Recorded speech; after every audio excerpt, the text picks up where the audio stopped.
oli otya mukyala Evelyn Laggu? Naye bannange oli mugumu. Nze nkutya walabika walimu olusajjasajja naye nga tetumanyi era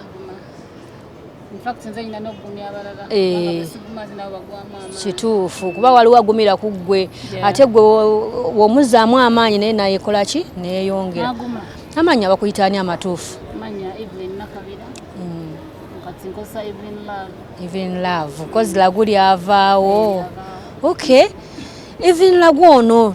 ali atya twakoma mumanya nga mulwadde nnyo wali eri. Just wali wasuukamu busuusi katono. Nasuukamu ate nenziramu nendwala ne bagamba dokita yagambye nnyo okufuna transplant eya kidney kubanga kidney bwe bulwadde obuvaako ebirala byonna okulima manyi kidney bweshankalanya buli kimu almost mu system kubanga eri connected ku mutima ku mawuggwe so n'ebirala byonna bibadde birwadde lwakuba kidney. Okay, kati dokita akukebedde n'alaba nga ekitawanya obulamu agamba kyetusobola okukola ekisobola okuyamba kunzigyamu ensigo gye nina ne bateekamu endala whereby tebakikolera wano bakikolera India kuba kati ekimbeezaawo essaawa eno kyuma bakiyita dialysis. Ekyuma ngendayo ne bateekako 4 hours kiba kiyamba okwanirira ku kidney kizooza ne kiziyamba okusengejja kubanga omulimu gwazo okusengejja wangi. So kati ekyuma bwemba ngezeeyo bakinteekako ne kinyambako. Kati ekyuma ekyo kisanga mu ddwaliro oba kiri mu ddwaliro era buli ngenda basasula ssente. Kati waliwo ke nalaba kano ke baali bakutaddeko wano era kaakano akamu kakyaliwo. Bagenda kajjawo eno yali temporary catheter. Kati wano connecting ekyuma kiri ekyoza kati batandise kukolera wano banteekamu akala bakayita fistula bannange kati kali wano. Ekiki ekyuma ekyo oba osobola okukibeerako ebbanga ddene naye obuzibu bwakyo kirinakyo very expensive kubanga omwezi pakati nze mbadde nakasero hospital kisinzira ne weekiri n'eddagala lyebakkuba nze mbadde nakasero mama naloyisa akyanyambako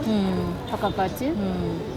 olina mukazi wa mukisa asasula million 2 buli week. What? Whereby sente mbazo sina jenja wananga abanaku tebalwale sina jenja kuzijja yadde enkola okitegeera sente million 2 a week. Basi na jenja zijja naye mama yagambye sente ze bagambye za transplant tasobola kumalako yekka so kuba zo sente nyingi million 2 sente nyingi. Kati million 2 kwe kuteeka mu ensigo oba nga tufunya agituwa.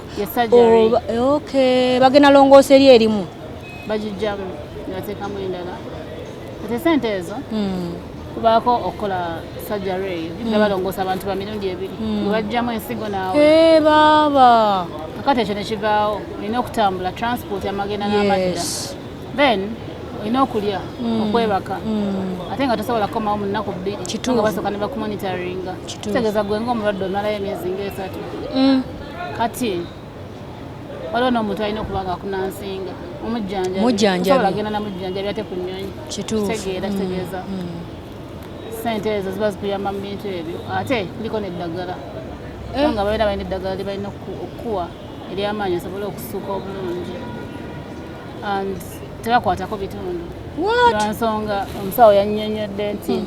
yakasindikala abantu nga 8 naye omuntu omu yafuna obuzibu bambi mukama n'amuyita naye ensonga yali ya ssente kubanga nezo endwadde eziwona naye ekizibu kye tulina wano ndowooza kyakuba ti pakati bwe nataddeyo posta abantu bavuddeyo nga bampa eddagala ery'obwereere Uganda ba researchers ne kati weebuuza n'ekyokukola nga tokimanyi kati ng'egganda eryo bw'olinywa liba liwonya eno erimu endwadde oba jasi weeweezako bweweeza bo bagamba liwonya kati am just trying also kubanga bw'omanyi omuntu asiika obulamu tassa mukono buli kimu ogezaako munaye tomanyi akatonda naye mwayitire okukola ebyamagero ayinza okukola eddagala omuntu newonera ddala kuba abantu bagamba bawonye so nga bwe tusaba katonda tuli awo kati akantu ako tekakuafectinga of course amasanyalaze tuba togakuliddeeko osobola obeerawo okukyuma ekyo naye obaona asasula ssente mmeka paka ddi era kati katugeze mukama akwadde emyaka 7 Evelyn nabeera kukyuma paka myaka 7 nedda ate nakyo kirabika kikukosa of course masannyalaze but oba okoze eno transplant gye baagala tukole mumanya nti noli guaranteed kati kino baba babijjamu eno endwadde ya right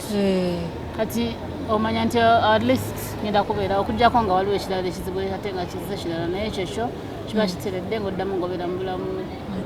kyeŋŋamba bwe banakukyusa eri eno buno bwonna byonna babadde bateekako kyuma biki babeera babijjako byonna era batoddadda mu ddwaliro buli ssaawa kati mbadde ngenda mu ddwaliro emirundi 2 buli wiiki byonna ebyo biba biweddewo of course nga omuntu yenna alina olina kugenda for check-ups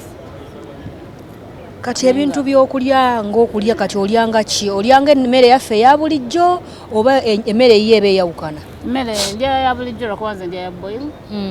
waliwo emmere gye baŋŋana okulya amatooke muwogo tebisanga nga ffe abalya ettooke lumonde nange nali ndyagala era ndyagala ndyaba nempudde ennaku eryenvu byonna babiŋŋana butunda kati nsinga kulya enkoma mawanga ndya lemon ndya ebijanjaalo omunnyo baguŋŋaana kuba mutima gwali gunnuma temuli munnyo mu byolya bwe mba ndiddeko ndya nga guli iodized naye ate omubisi gusiirako ddala nekirala omunnyo otekamu mutono nnyo nga kiwomereze so ebyokulya generally byendya byebyo ne apple ndyako ya red ya green tebaginzikiriza kale obeera limited kati obulamu obusanze otya mu mbeera eno kati gye tulimu jjukira kati tulimu alimu mbeera yo si nnungi kubanga nagenda nze okulwala baita ndudde nga ndi mulwadde kuba ne covid yasanga ndi mulwadde kituufu emyaka gigenda mu 2 yes covid nansanga kugamba embeera wetabeeredde nnungi buli muntu tali bulungi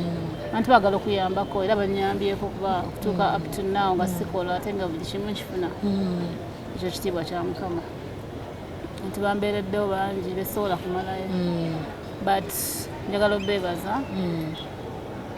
era nsaba baleme kulekeraawo okunyambako naate olina mukazi wa mukisa kubanga ebintu byondaba byekola byokka katonda munnaye manyi zezikiriza nnyo katonda kubanga ndabye wano buli wa mawulire waliwo gwendabye wano buli kika kya mawulire buli omu yasitukidde mu kamawuli n'avaayo buli omu buli omu olaba nga ali concerned olona abantu bedda besuubira nti basobola obeera concerned naye bonna bedda olaba nga bambi buli omu ali concerned kati famire ya Evelyn Laggu yeeriwa yeebeera luddawa ozi Laggu kyavaawo sorry Evelyn Love famire yange mweri naye bo wali the simple people tebagala famire yange sinene nnyo tebatuyambyeko nnyo okugundi eno of course bayambako naye sente nyingi betagisa nga omanye ensi bwetambula sibe baddooni abali awo nti baddooni naye nga bayambako bebabeera basobodde nabo taata w'abaana gyali talina buzibu naye naye nga alina kyawaniriddeko ekiraga nga taata era of course kyabasobodde bwate kati tata mutaani wange ye ate musomesa ate bo ebyabwe bibi nnyo wa kituufu byebyo kati wandyetaaze bakuyambe ki bana ba Baba TV nandetaaze banyambe buli omu waali asobola okunkosaganyizaako kyoneetaaga ennyo zi ssente kubanga njagala kuraisinga ssente miliyoni 2 abakyala n'abaami abagagga abasumba bamaama bataata buli omu kyasobola okunyambako infact nebeziba siringi 5 bedda nzireceiving abantu bedda bampeereza batandise okuweereza